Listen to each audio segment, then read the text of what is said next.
ازيكم؟ يا رب تكونوا بخير.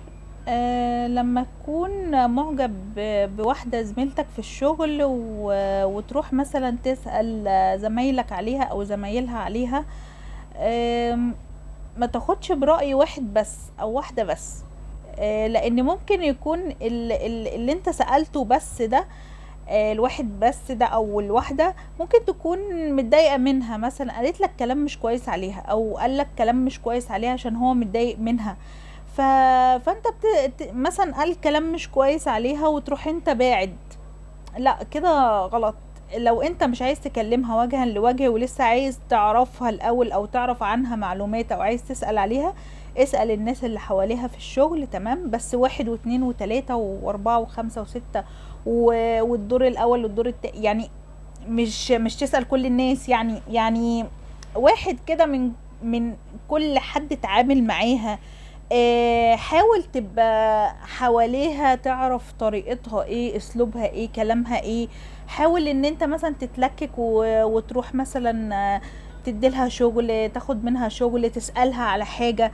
شوف طريقة كلامها، شوف. يعني لما يكون حد، يعني واحدة معاك في الشغل، مش اي حد يقولك عليها كلمة وحشة تروح باعد. انا قصدي كده. يعني حاول ان انت تقرب تشوف الدنيا ماشية ازاي. مش يمكن اللي انت بتسأله ده يبقى متضايق منها اصلا ويبوظ لك الموضوع ويبوظ لك حياتك ليه يعني، ويخليك تبعد عنها وهي كويسة. ف نحاول كده ان احنا لما نكون عايزين معجبين مثلا بواحدة زميلتنا او حاجة، نقرب منها وجها لوجه او نسأل زي ما قلت لكم. لان ده مش هيخسرك حاجة. يعني انت في ناس كتير في الشغل نفوسها مش كويسة اساسا، وما بتحبش الخير لحد وما بتحبش الخير لبعض، وبيبصوا لبعض في كل حاجة، والبنات بتغير من بعض في الشغل وحاجات كتيرة يعني. وممكن واحد من غير ما انت تعمله حاجة اصلا هو واخد منك موقف او متضايق منك.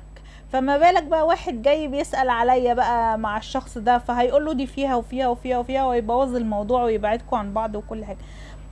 فيعني خلي بالنا من المواضيع دي عشان بتفرق قوي في حياتنا، وربنا يرزق الجميع يا رب، ويصلح الحال يا رب.